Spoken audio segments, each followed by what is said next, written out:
13절이 되겠습니다. 23절이 되겠습니다. 이사야 41장입니다.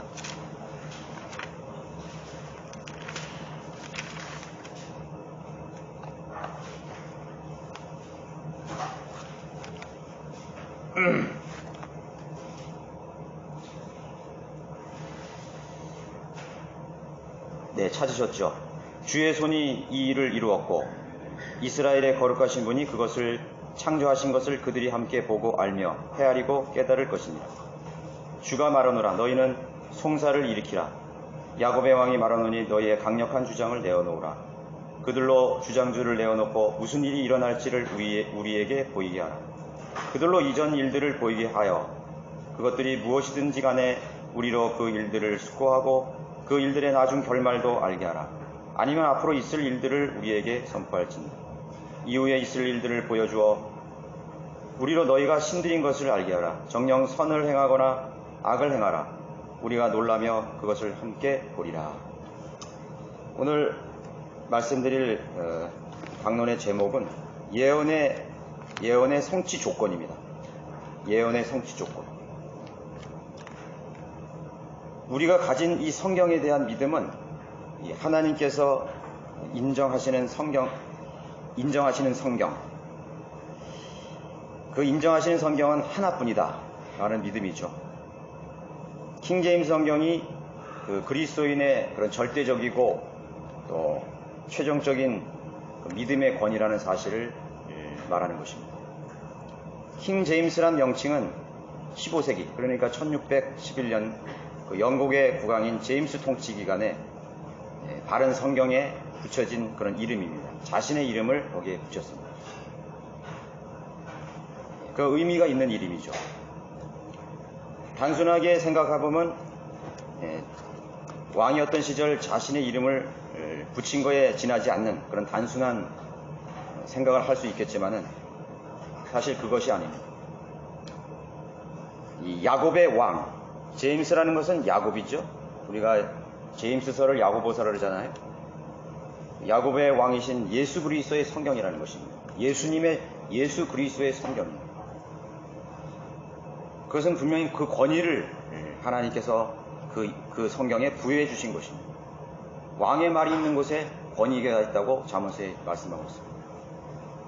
이스라엘 왕, 야곱의 왕에 대한 그 예언이 바로 이 성경은 다루고 있는 것입니다.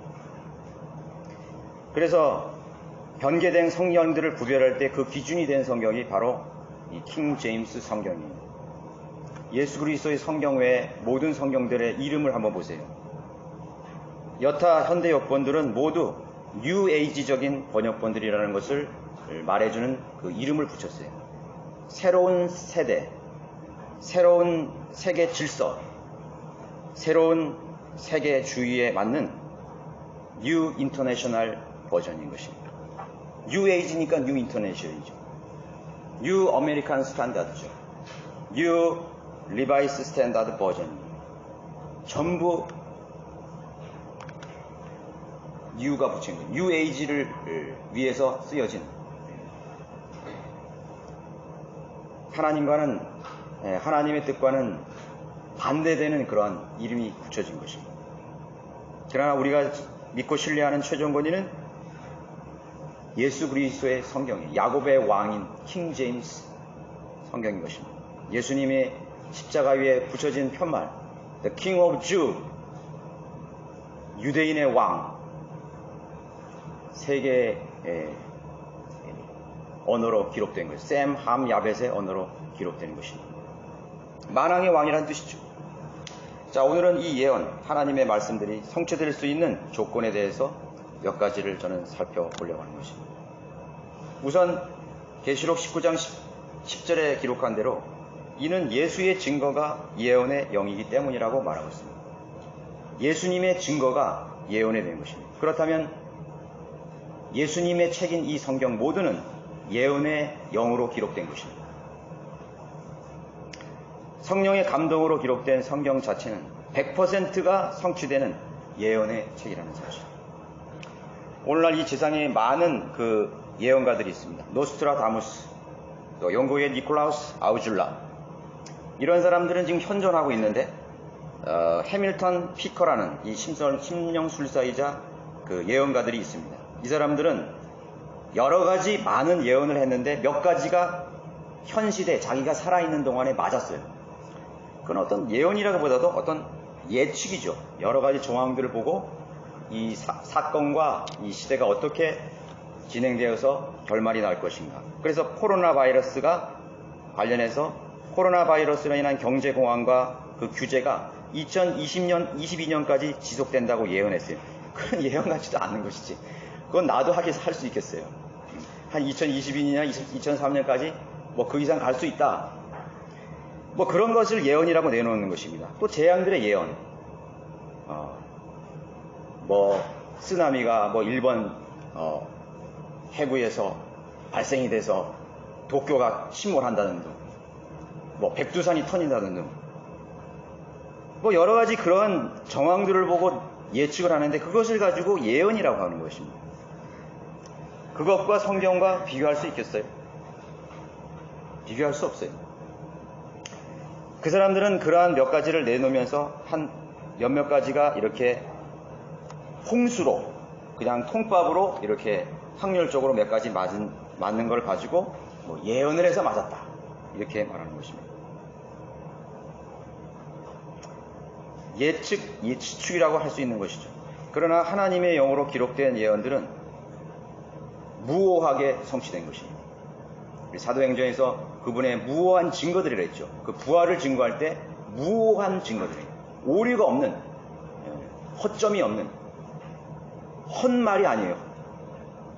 100% 정확하게 무오하게 성취된 예언들을 말하고 있는 것입니다.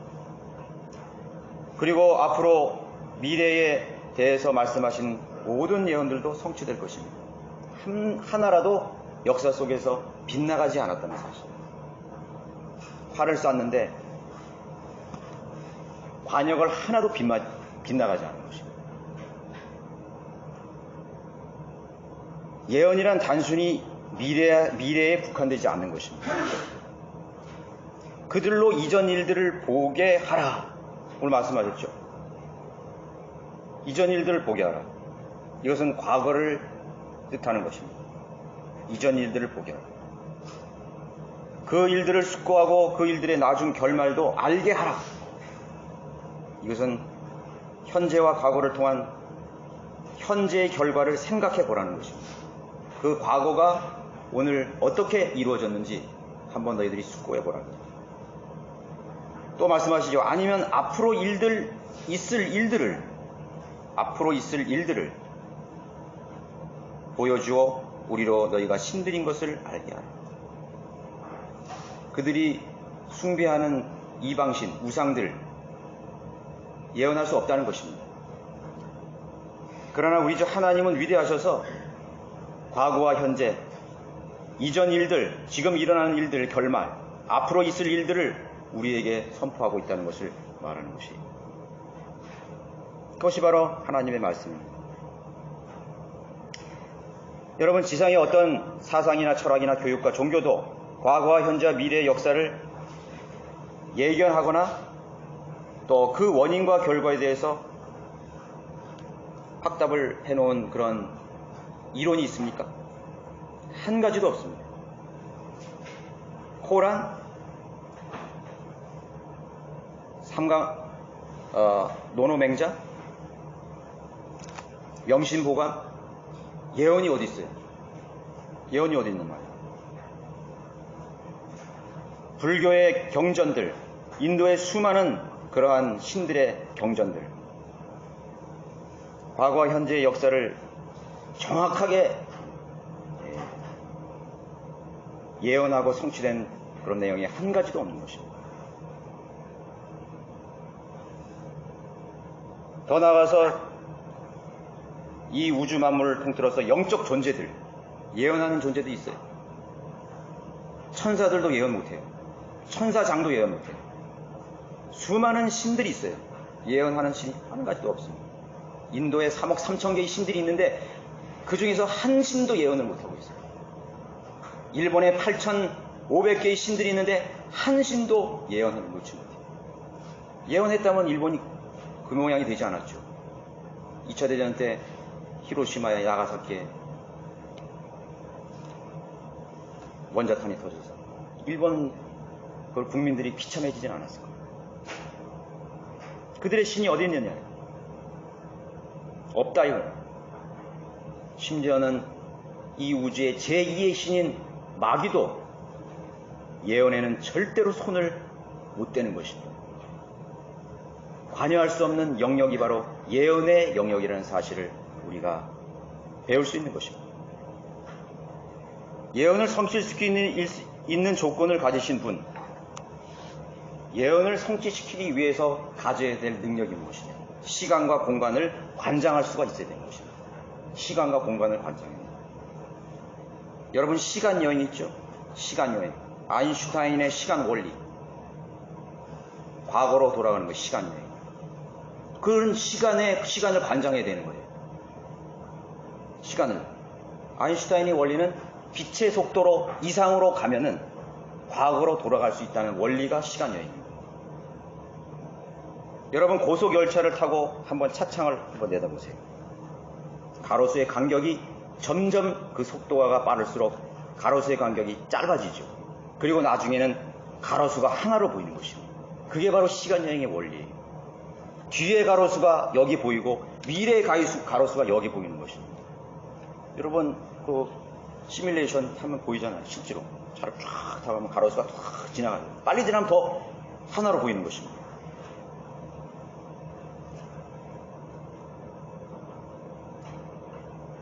기차를 타고 지나간 역은 과거의 시간 속으로 멀어져 간 것입니다.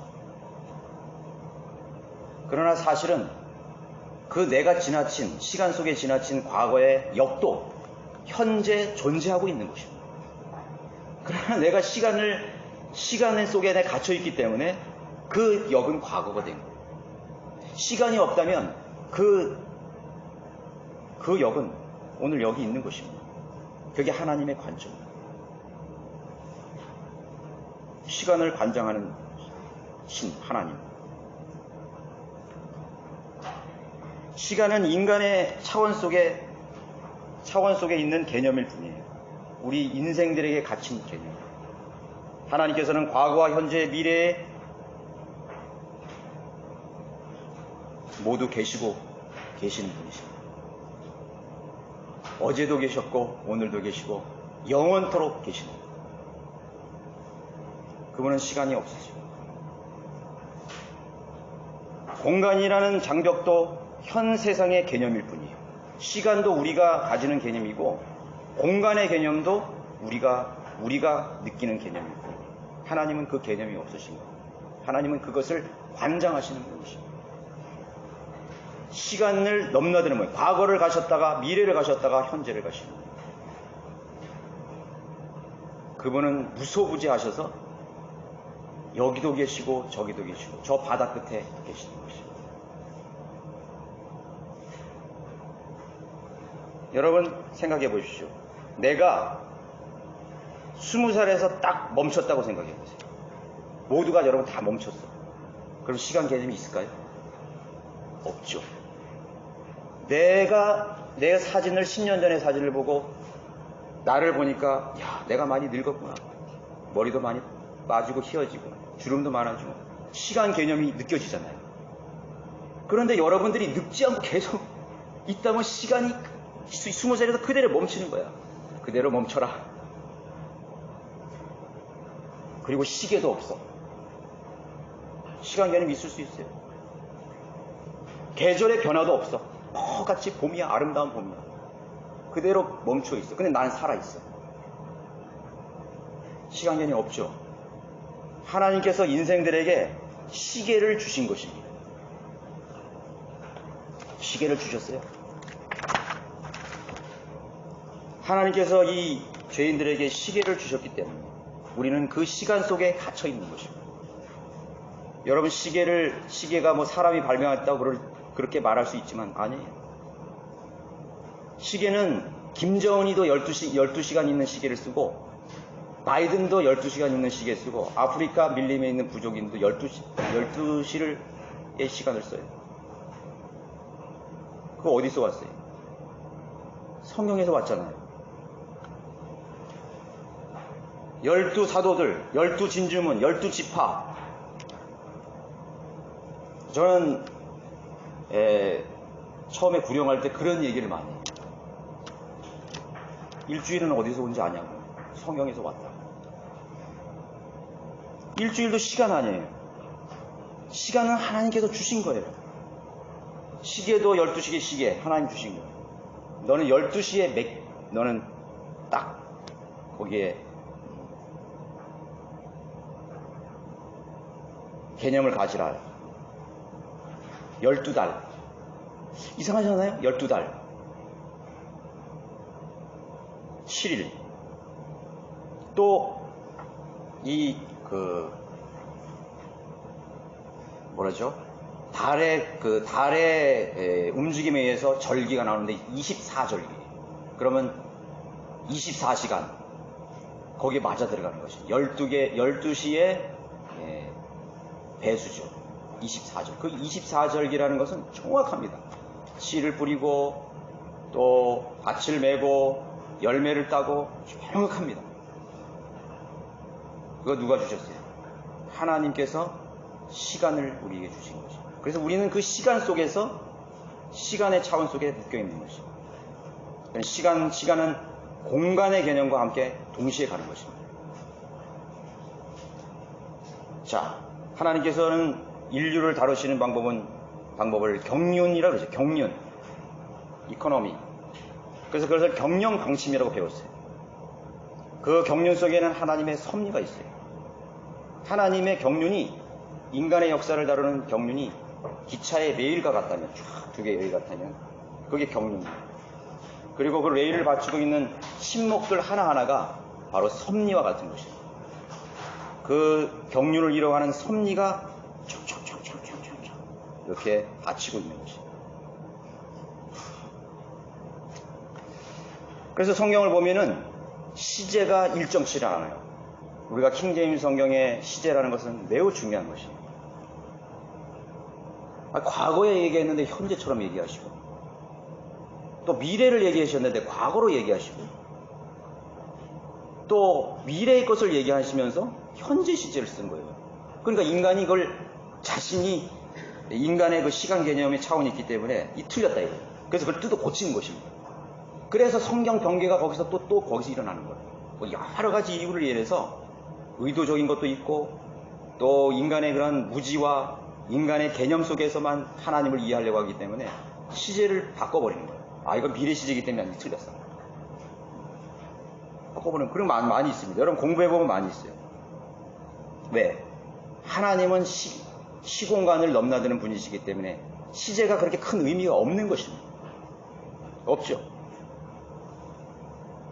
그러므로 성경을 인간의 차원, 인간은 거의 3차원의 공간에 갇혀 있습니다. 1차원은 선이죠. 선밖에 몰라. 앞에 왔다. 이 옆에를 못 봐요, 아예. 2차원은 선과 선이 만나는 평면입니다. 평면이기 때문에 공간의 개념이 없어요. 위로 못 올라가는 거예요. 거기에 갇혀 있는 것이죠.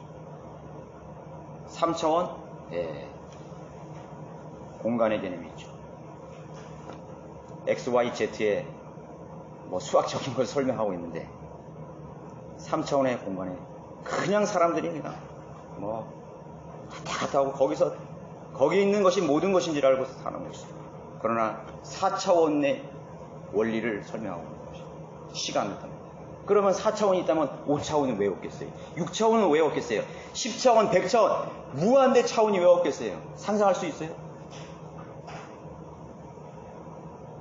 우리 인간이 4차원까지만 생각해도 머리가 복잡해지는데 5차원, 6차원, 7차원까지 들어가면은 능력이 없어. 이제 이 용량이 그 차원을 그 고차원의 세계를 우리가 용량을 수용할 수가 없는 것이에요. 그 인간이 어떻게 무한대의 차원에 있는 하나님을 이해하려고 하는 것이에요. 참 어리석은 거죠. 인간이 어떻게 1차원에 사는 존재가 어떻게 2차원을 이해하는 거야. 평면이 있어. 돌아서 가면 돼. 돌아가는 자체를 모르는 거야. 메뚜기가 하루살이에게 와서, 야, 나 오늘 자러 간다? 뭘 자러 가? 오늘 끝나는데. 오늘 하루가 끝이야. 아니야, 내일이 있어. 막 설명을 해요. 내일이 뭐 어떻게 해가 뜨고 뭐 어쩌고저쩌고. 몰라. 어떻게 알아? 오늘 죽는데. 알려면 어떻게 되냐? 믿음이 가능하게 하는 것이죠. 고차원의 세계에서 하나님의 자기에서 오신 그 예수 그리스도가 행하는 말과 그분의 행적들을 인간이 어떻게 이해할 수 있는 것입니까? 그분의 탄생, 동정녀의 탄생, 그렇죠? 부활, 초자연적인 그런 기적들을 어떻게 이해할 수 있어요? 눈으로 보고도 모르는 것입니다. 어떻게 저런 일이 일어날 수 있는가?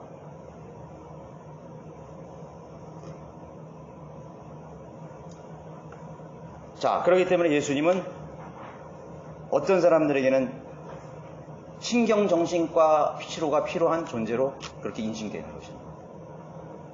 그리스도인들은 종종 신경정신과 치료의 대상으로 인정이 되는 거예요. 취급받는 거예요. 아, 저 사람 미쳤어요. 저런 걸 믿고 있냐고요. 시간과 공간을 넘나드는 하나님의 차원에 대한 믿음을 가진 사람들은 이 세상에서 인정받지 못하는 것이죠. 그러나 그 사람은 실질적으로 하나님을 이해하고 하나님의 예언에 대한 것을 이해한 사람입니다. 두 번째는 예언을 성취시키기 위해서는 권위와 능력을 소유해야 됩니다. 권위와 능력. 예언들이 이루어지기 위해서는 생명의 탄생부터 죽음, 모든 70억의 인류의 개개인의 삶, 부족과 민족, 국가, 제국, 영웅과 왕들의 흥망성쇠를 컨트롤할 수 있는 능력이 있어야 됩니다. 예언이 성취되기 위해서는. 왜냐하면 그런 힘들이 하나님께서 예언하셔서 하시는 일들의 방해가 될 수 있거든요. 국가의 지도자들인가 제국의 권력을 진 그런 어떤 존재들이라든가 어떤 민족의 강한 힘들이 하나님의 예언의 걸림돌이 될 수 있어요.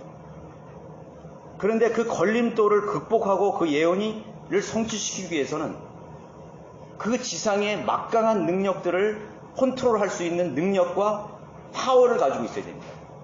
좌지우지할 수 있는 능력을 소유할 수 있는 신이라야만 되는 것이에요.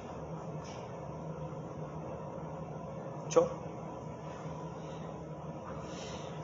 우리가 한 작은 예를 한번 들어보면요. 우리가 그 병력 비리를 많이 듣잖아요. 고위 그 공무원들, 이렇게 장관들 병력 비리 많이 들죠. 뭐 아들을 뭐 어떻게 군대 안 보내고 편한 데 보내고 군대도 안 보내는 사람들 막 있고 막 그러죠. 그런 면제시키기나 보직을 편한 데 보내고. 그거 왜 그렇게 할 수 있는 거예요? 아무나 그렇게 해요? 그 고위 공무원 장관들이 권력과 인맥과 돈이 있었기 때문에 그렇게 할 수 있는 거예요. 안 그래요? 일반 서민들이 내 아들을 면제시키고 무슨 뭐 편한 데 보내고 그렇게 할 능력이 있어요? 상상도 할 수 없는 거죠. 아버지, 나 이제 군대 가야 되는데 좀 편한 데 좀 나 좀 어떻게 해주세요. 네, 알았어, 아무 걱정하지 마. 어떻게 할 거예요?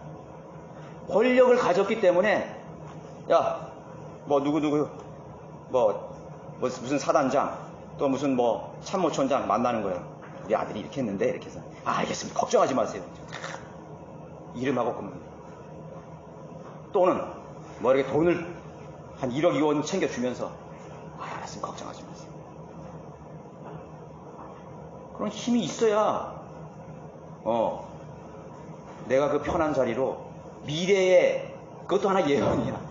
예언이라는 것은 야, 너 편한 데를 보내줄게. 그 예언이라는 것은 힘과 능력이 있어야 가능한 거예요.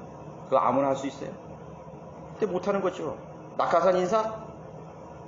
자, 한 자리 마련해 주니. 그 뒷 배경을 보면은 힘과 권력을 가진 시장백이나 뭐 군수백이나 대통령백 해서 다 앉혀는 힘이 있어야 돼요. 우리 같은 사람이 가가지고 뭐 우리 아들 우리 좋은 자리 하나 마련해 주세요. 콧방귀도 안 껴줘. 미쳤나?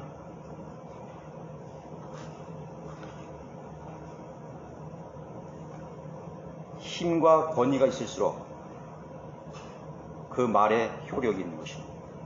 그 예언이 성취될 수 있는 가능성이 가까워지는 것입니다.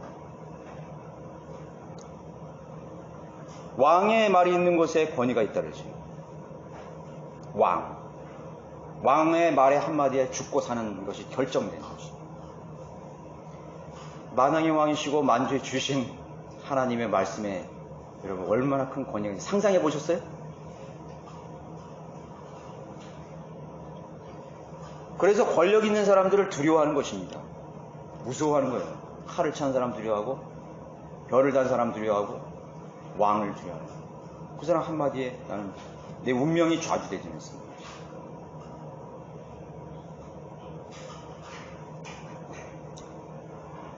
하나님의 권위와 능력이 미치는 범위가 어디까지라고 여러분은 생각하고 있습니까? 하나님의 입에서 나온 입김도 그 미치는 힘의 영역은 상상을 초월한 것입니다.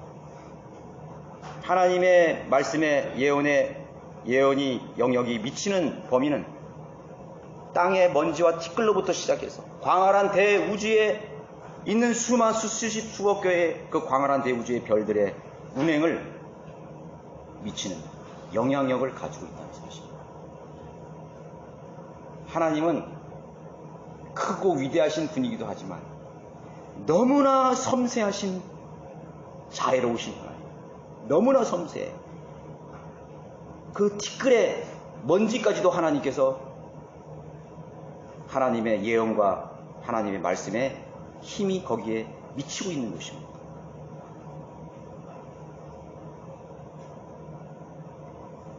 믿음만으로 은혜만으로 아무 공로 없이 구원받을 수 있다는 하나님의 말씀을 무시해요? 하나님은 너무 모르는 사람들이지. 어떻게 아무 공로 없는 죄인이 순간 믿었다고 해서 하늘나라 갈 수 있는 것입니다. 죄인에서 의인으로 바꿀 수 있는 것입니다. 하나님의 말씀에 대한 권위를 모르기 때문에, 그 힘을 모르기 때문에 믿지 않는 거예요. 그래도 내 공로가 있어야지, 행위가 있어야지, 열심히 해야지. 하나님 모르는 사람들, 자신만을 신뢰하는 것입니다. 이 현 세상에 있는 원리 속에 갇혀 있는 사람들, 하나님의 예언의 말씀을 믿을 수가 없는 것입니다. 여러분 한번 찾아볼까요? 한번 좀 스가랴 9장 9절 한번 찾아보세요. 스가랴, 말라키 전에 스가랴가 있습니다.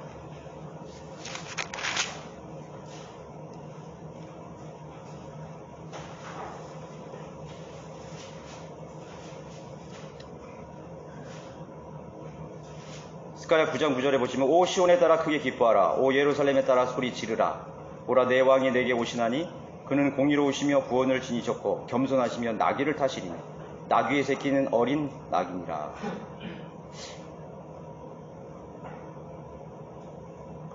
나귀를 타고 오실 분, 왕이 오신다 이거죠. 왕이 오시는데 좀 이상하죠? 그는 공의로우시고 구원을 주시고, 분명히 우리가 볼 때는 예수 그리스도에 대한 예언이죠. 그죠? 예언인데 왕이 오시는데 왜 나귀를 타는 것입니까?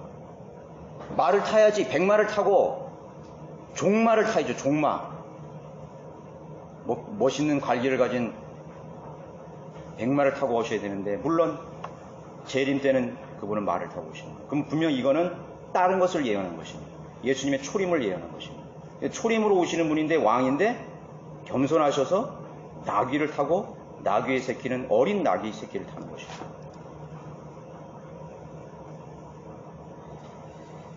여러분, 그리고 마태복음 21장으로 한번 가보세요.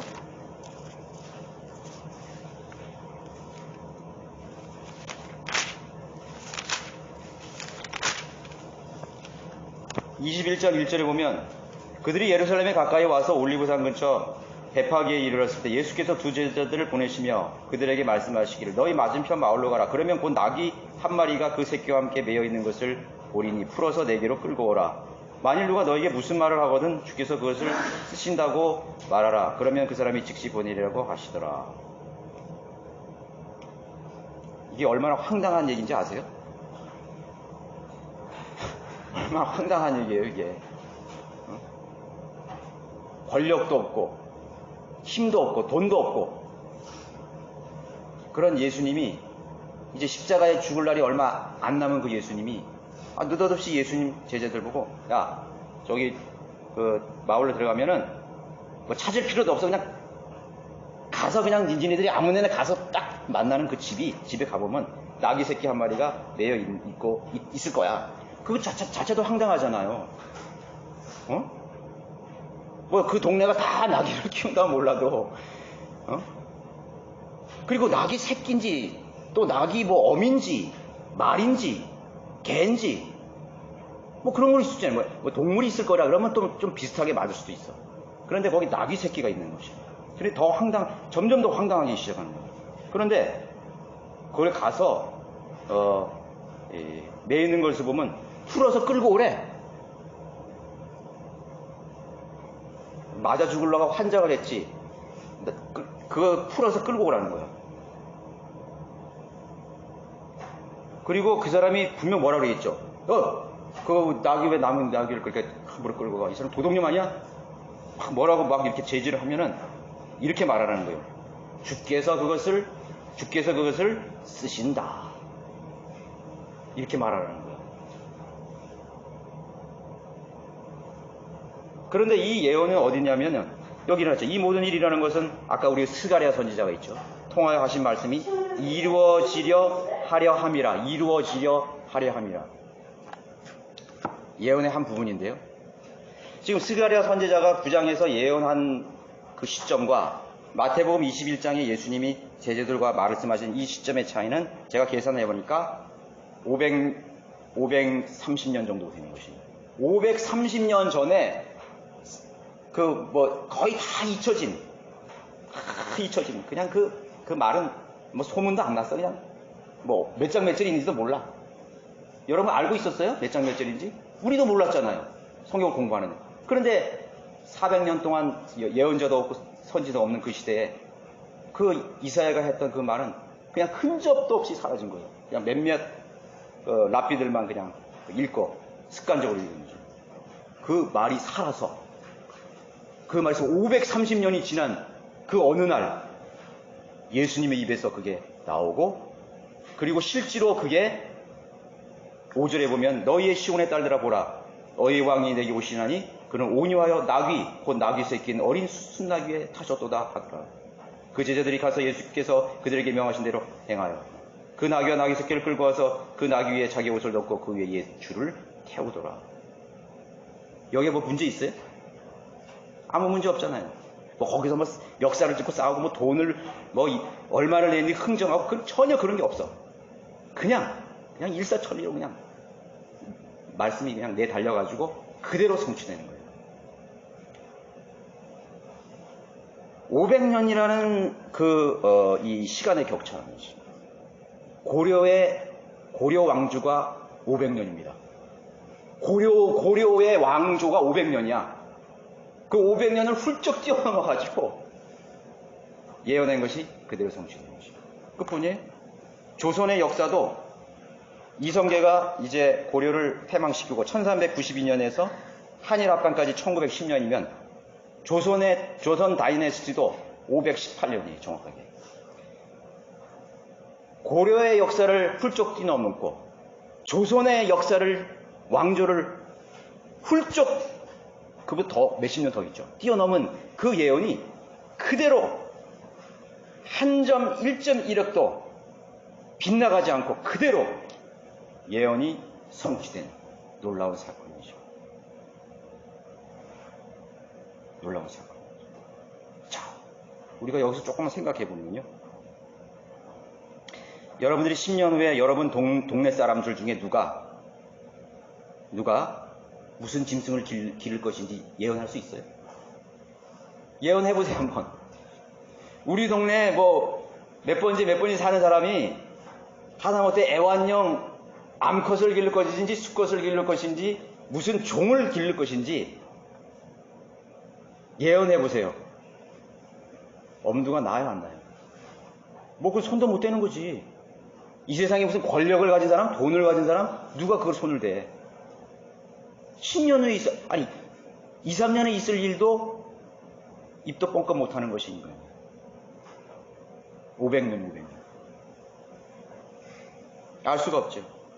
10년이면 강산도 변한다는데. 하나님께서는 위대하신 권위자요. 예. 섬세하고 무한 계획 속에서 하나님께서는 일하시는 하나님이십니다. 하나님 너무 섬세하십니다. 크고 위대하시기도 하지만 그 스케일이 위대하시기도 하지만 그 섬세함은 우리가 인간을 상상할 정도로 하나님께서는 관여를 하시, 개입을 하시는 것입니다. 그래서 이 어린 나귀, 자, 그 500년 동안 글쎄 그 집안이 어떤 집안인지는 언급이 안 됐는데 그 집안이 세대가 몇 번 바뀌었겠어요. 500년 동안에 여러분 세대가 몇 번, 30년이 그 사람의 수명이 한 세대의 수명이 한 100년을 잡아 크게. 그럼 얼마나 많은 세대가 거기에 바뀌었어요. 응? 그리고 그 사람의 취향, 그 사람의 계획, 그렇잖아요. 그 집안이 뭘 기를 것인가. 그것이 또 맞아 들어가야 되잖아요. 그리고 또 그 송아지, 만약에 어느 시점에서 나귀를 길렀다면 나귀라는 건 사실은요, 순수 종이 아니에요. 순수 종이 아니라니까? 제가 갑자기 생각했는데, 뭐와 뭐에 이게 지금 잡종이냐? 잡종으로 나온 게, 그 잡종이 언제부터 생겼는지를 관장해야 돼, 하나님께서. 그리고 그것이 조금만 시기가 지나면 순나귀가 아니야. 이 나귀라는 것은요, 동품이라는 것은 한 2, 3년만 되면 성체가 돼요. 근데 나귀라는 것은 거의 한 몇 달, 몇 개월밖에 안 된 새끼 나귀야. 그것도 수컷이라야 돼. 암컷이라면 안 돼. 하나님께서는 500년 동안엔 그 동물의, 그 집안에서 키울 동물이 어떤 종이고 또 어느 시점에서 그 잡종이 생겨야 되고 수컷이라야 되고 그 시점에 나귀가 새끼라야 되고 또 수컷이라야 되는 거야. 그러면 하나님께서는 그 나귀의 DNA까지 관장을 하셔야 돼요. DNA까지 하나님 관장하셔야 된다고? 상상이 안 가죠. 그렇게 하나님은 섬세하신 분이에요. 머리카락? 이건 세는 건 아무것도 아니야, 이건. 우리가 조금 깊이 생각해 보면 하나님 얼마나, 여러분들의 세포가 몇 개인지를 알고 계시고, 여러분들의 오장육부의 모세혈관이 어떻게 운행된지를 다 알고 계십니다. 이 70억의 인구의 모든 사람들의 DNA와 염색체와 종과 위대하시죠? 위대하시죠. 얼마나 위대하신지 몰라요. 그게 예언이에요. 그게 예언이라고. 한 점의 실수도 있어야 되잖아요. 시행착오가 없는 것입니다. 먹이사슬을 조성하신다. 정글의 법칙, 모든 동식물들, 곤충, 벌레들의 개체수를 정하시고 그것을 관장하신다. 그 수를 하나님께서 다 헤아리시고, 개미들은 여기서 몇 마리가 살아야 되고 하나님이 다 관장하신다니까. 새는 여기 몇 마리가 있어야 되고, 이 지역에서는 바퀴벌레가 얼마나 서식해, 박테리아가 여기는 얼마나 있어야 되고, 그 모든 것을 하나님께서 관장하시는 거예요. 그건 말씀으로 관장하십니다. 간단한 문제가 아니에요. 동물의 개체수를 컨트롤하기 위해서는 천적을 관리하셔야 돼요. 천적을. 그렇잖아요. 기후와 계절과 온도를 관장하셔야 돼요. 해와 달과 운행까지 관여하셔야 되는 것입니다. 하나님의 말씀과 예언의 영역이라는 것은 바퀴벌레의 DNA 세포 안에서부터 시작해서 광활한 대지의 운행까지 관장하죠. 모든 존재들이 존립, 활동, 말씀에 의해서 생성, 소멸, 번영이 이루어지고 있다는 사실입니다. 알아야 되는 것입니다. 불평할 수 있겠어요? 불평할 수 없죠.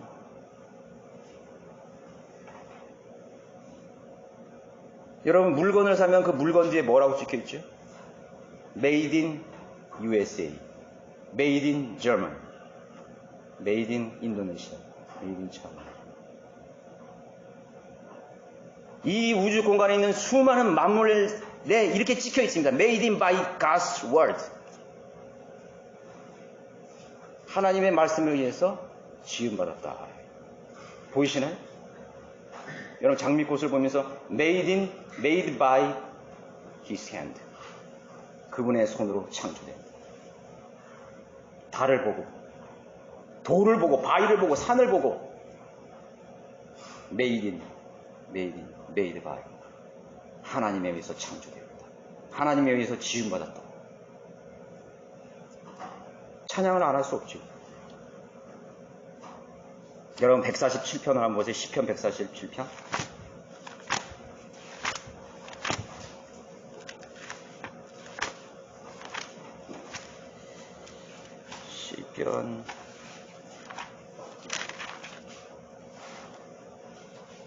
시편 147편. 너희는 주를 찬양하라. 이는 우리 하나님께 찬송하는 것이 좋으며 그것이 즐거우며 찬양은 합당한 것입니다. 여러분 노래할 이유가 있습니까? 하나님을 찬양할 이유가 있어요? 주께서 예루살렘을 지우시고 이스라엘에 흩어진 자들을 함께 모으시는다.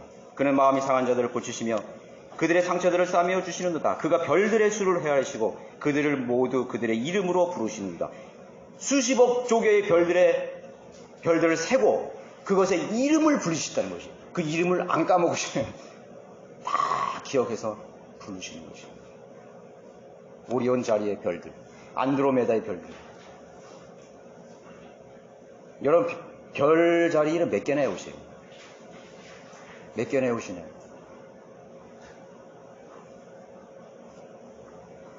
우리의 주는 위대하시며 큰 능력을 지니셨고 그의 명철은 무한하시도다. 주께서는 온유한 자를 높이시고 악한 자를 땅바닥에 던져버리시다. 감사함으로 주께 노래하며 화프로 우리 하나님께 찬송하라. 그는 구름들로 하늘을 덮으시며 땅을 위하여 비를 예비하시고 산들 위에 풀을 자라게 하시니 그는 짐승들과 우는 까마귀 새끼들에게 먹이를 주시며 말의 힘을 즐거워하지 아니하시고 사람의 다리에서도 기쁨을 취하지 아니하시는 줄. 인간이 뭘 자랑한다는 것은 우스운 것이에요. 우리는요, 내가 뭔가 조금 우쭐해지면 두려워해야 돼요. 야, 이거 아니 큰일 날 일이다 이거. 응? 말의 힘을 즐거워하지 않는데 사람이 그 인간의 어떤 능력이나 숫자나 힘이나 권력이나 가진 것을 전혀 하나님께서는 기뻐하시지 않는 거예요.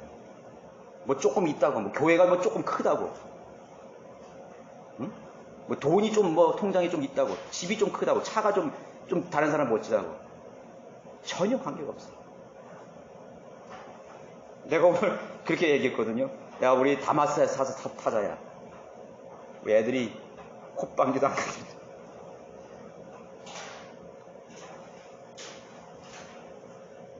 그럼 주님께서 즐거워하시는 건 뭐예요? 주께서는 자기를 두려워하는 자들과 그의 자비를 바라는 자들에게 기쁨을 취하십니다.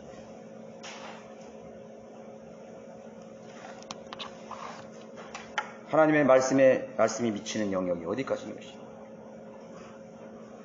17절에 뭐라고 말씀해요? 얼음을 부스러기 같이 뿌리시니 그의 주의 앞에 누가 설 수 있으리요? 올겨울 추웠죠? 올겨울에 추운 이유가 어디 있는 거예요? 하나님이 그 추위를 보내신 것이죠. 하나님이 그 추위를 보내신 거예요. 누가 설 자가 있어요?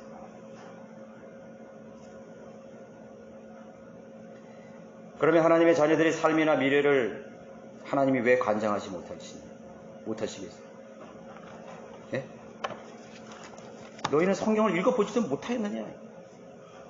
성경을 읽으면서 왜 하나님을 모르고 하나님을 이해하지 못하고 하나님이 어떤 분이신 걸 왜 모를 리가 왜 없어요? 왜 우리의 생애를 주관하실 수 없는 거예요?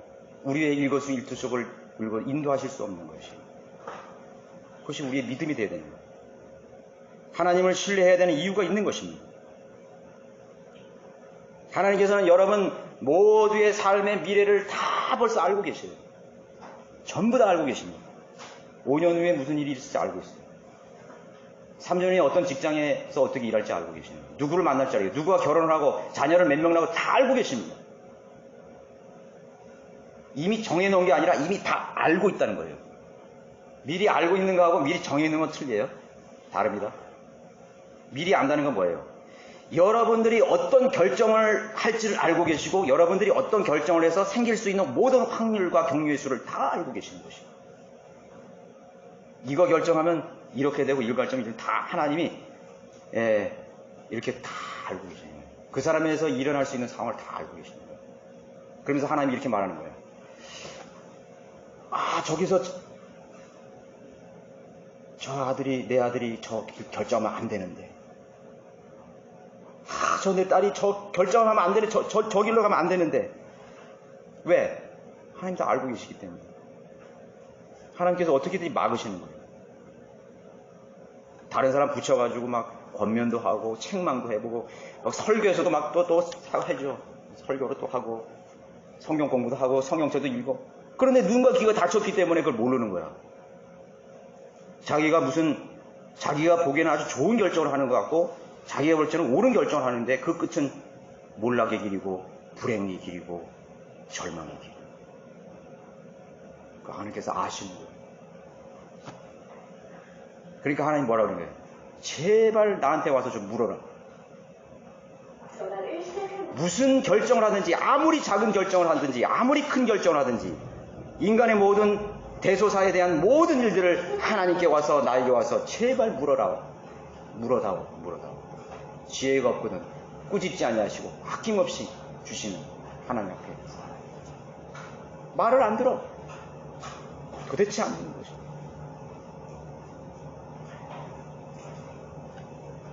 하나님을 모르기 때문에 그러는 것이. 믿음을 언제 버릴지도 알고 언제 배교할지도 다 아시는 것입니다. 왜? 하나님은 과거에도 가셨고.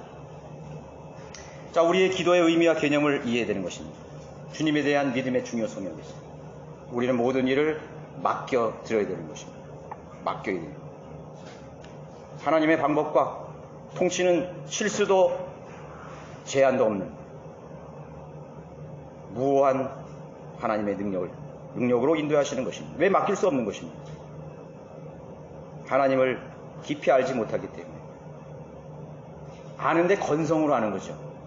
두리뭉실하게. 나 하나님 다 알았어. 이놈 무소부지하시고 위대하시고 천년만고가 어쩌게 되고 어쩌게 되고 하는 두리뭉실하게. 그리고 그게 더 중요할까요? 대환란 시대에 믿음으로 행위가 필요하다는 것을 행위로 대환란 시대에 행위를 필요하고 천년만고의 헬림과 믿음. 그래서 율법 시대는 맞아 이 행위지. 은혜 시대 행위. 그렇게 막 외우고 막 성역을. 물론 중요하죠. 중요합니다. 그러나 더 중요한 것이 있어요. 그건 다 간과해버리고 앵무새처럼 성경 구절 외우고 그 말씀이 내게 이루어져야 돼요. 내 생에 이루어져야 돼요. 그 하나님 말씀이 여러분의 심장을 역동시켜야 됩니다. 흥분이 되는 것이. 하나님 말씀을 듣니 소름이 돋는 거야. 하나님 내 생애를 이렇게 관장히 앞으로 내 생애를 어떻게 인도하실 것인지 소름이 막 돋고 머리가 쭈뼛쭈뼛 서고 심장이 박동치고 펌피 그렇게 안 됩니까? 왜 하나님을 사랑하는 열정이 안 생기겠어요? 왜 안 생기겠어요? 하나님 말씀 앞에 나가는 것이 왜 즐겁지 않겠어요? 주님 앞에 순종하는 것이 왜 우리에게 활력을 주지 않겠어요?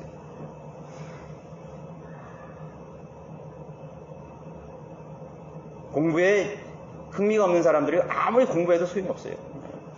선생님 말해도 졸고 있어요. 책상에 앉아서 시간만 때우고 비능률적이고 비효율적. 집중을 못하는. 왜? 즐겁지 않기 때문에. 내가 공부해야 될 이유를 모르기 때문에. 누가 시켜서 하는 거야.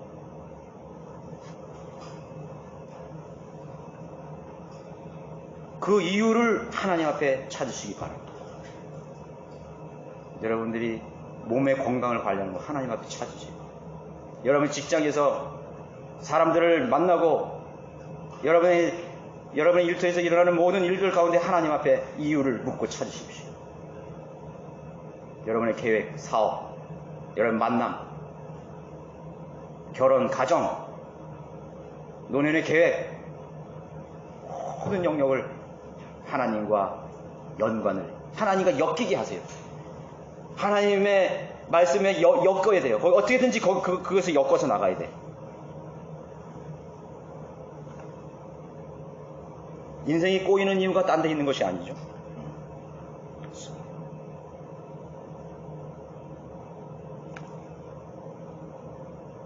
성경이 그리스도인의 생활에 얼마만큼 영향을 미치는가. 소설이나 드라마나 영화를 보면서도 감동을 느끼면서 성경에 대해서는 아무 감동이 없어. 감흥이 없어. 그런 수준으로 하나님 말씀을 전락시켜버리는 것은 큰 죄를 짓고 있는 것입니다. 아이들이 장터에서 춤을 추어도 피리를 불어도 함께 춤추지 않는 시대라고 말씀하셨습니다. 그리스도인들이 왜 매를 맞고 있는가? 그 사실도 모르면서 징계를 받고 살아가는 것입니다.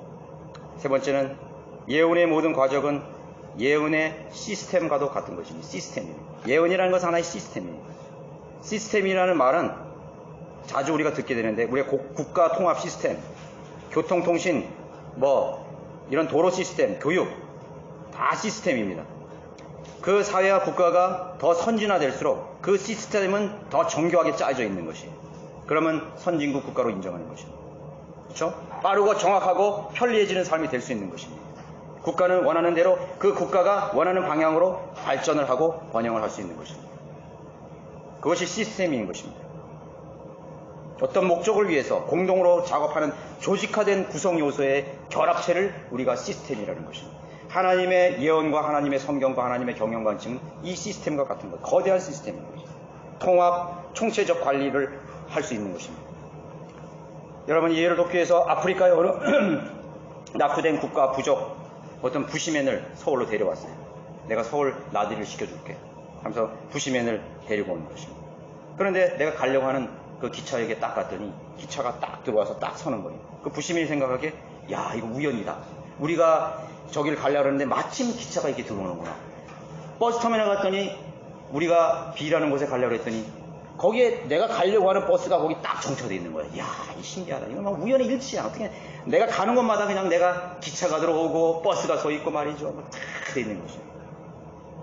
분명히 그렇겠죠. 보시면은 시스템을 이해하지 못했기 때문에 그거는 다 이미 예견된 거예요. 그거는 준비가 되어 있는 거죠. 그렇죠? 그러나 무지하면 그것이 우연이 되는 것입니다. 그래서 그러한 교통 시스템이 구축된 과거를 몰라, 그리고 세부 사항을 모르기 때문에 모르면 전부 우연으로 취급해버리는 인간의 무지가 있는 것입니다. 아기가 우연히 태어난 일은 절대로 없어요. 여러분, 아기가 우연히 태어나는 것이 우연이 있어요? 우연이에요? 아니에요. 분명히 저절로 태어난 아기는 없어요. 우리가 자연스럽게 받아들이는 지성의 모든 일들은 계획과 설계, 고안, 디자인, 하나님의 놀라우신 그 계획 속에서 이루어진 것입니다. 그분의 말씀이 예언임으로써 과거의 그런 예언들이 현재 이루어지는 것을 우리가 보고 있을 뿐입니다. 그래서 현재 일어날 일들이 우연이라고 생각했는데 아니야. 과거의 시스템이 이미 다 돼 있기 때문에, 예언이 다 돼 있기 때문에 현재 우리가 예언의 성취를 다 보고 있는 거예요. 지금 보고 있는 거예요. 여러분, 아파트 여기 원주신이 엄청나게 많죠. 다 예언이야. 이거 전부 다 예언이야. 기차가 막 쏜살같이 다니고 비행기가 다니고 코로나 바이러스는 전부 다 과거의 그 시스템, 하나님의 예언의 시스템 속에서 다 돌아가는 것입니다. 그런 것이에요. 이 임진왜란 시대에, 임진왜란이 지금 막 이러는 시대에 내가 탱크를 몰고 가면 갔다고 생각해요. 에이브람 미국 최신 60톤짜리 탱크를 몰고서 임진왜란이 한참 벌어지고 있는 그 벌판으로 갔다고 생각해요. 포를 쏘아봐요. 그 왜군들과 우리나라 그 전쟁하는 사람이 뭐라고 생각했어요, 지금 내가 꿈을 꾸고 있는 것인가? 응? 꿈을 꾸고 있는 것인가? 생각해 보세요. 요한계시록의 수많은 광경들이 비현실적이라고 사람들이 생각하는 똑같은 거지. 똑같은 거예요. 알렉산더가 싸우는 당시에 내가 기관총을 들고 가가지고 내가 올 것이다. 이런 총이 있다 이거야. 이런 무기가 있다 이거야. 안 믿어? 아이고. 똑같은 거예요. 요한계시록에 일어날 수 있는 모든 사건들을 전부 다 비현실로 다 생각하는 것이에요. 하나님의 예언의 시스템을 전혀 이해하지 못하기 때문에 사람들은 미래에 벌어질 비현실, 초자연적인 것을 절대로 받아들일 수가 없는 것입니다. 그리고 지금 있는 일을 전부 우연으로 취급해버리는 것입니다. 사람과 사람의 만남, 교회의 배교, 죄, 수많은 것들.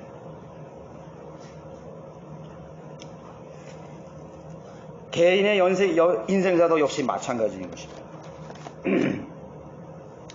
결론적으로 우리 인간의 가치란 무엇인가? 나에게 주어진 시간, 일, 계획들이 하나님의 계획과 하나님의 하시는 일과 얼마나 하나님의 말씀과 예언과 얼마나 맞물려 있는가에 달려 있는 것입니다. 하나님과 얼마나 교통하고 있는가에 달린 것입니다. 얼마나 많은 시간을 하나님과 교통하고 있는 것입니다. 그렇죠. 하나님에서 떨어져 나가면요 실패해요. 100% 실패입니다. 기도하지 않고 시작한 모든 일은 100% 실패야. 죄에 대한 자백과 회개 없이 시작되는 모든 일들은 100% 실패야. 하나님께서 인정 안 해줘. 그것을 알아야 돼요. 뭐가 중요한지를 알아야 돼요. 뭐 인간이 막 업적을 하고 기념일 남기고 뭘 어쩌고 하고 전부 실패해요. 하나님과 밀접한 긴밀한 교류, 내 삶의 모든 결정권을 그분 앞에 다 내어드리시오. 그러기 전에는 우리의 삶에서는 결코 최선이라는 것은 없을 것입니다. 그것이 예언이에요. 여러분들이 믿음으로 시작하지 않은 모든 일들은 반드시 몰락하게 될 것입니다. 그것이 예언이에요. 여러분들이 하나님을 두려워하고 하나님을 신뢰하고 하나님을 붙들고 하나님 앞에 묻고 하나님 앞으로 얻은 만약에 지혜라면 100% 여러분들은 성공하게 될 것입니다. 행복하게 될 것입니다. 여러분의 가치는 최상으로 극대화될 것입니다. 그것을 기억하십시오. 그것을 잊지 마시기를 바라겠습니다. 모두 일어나셔서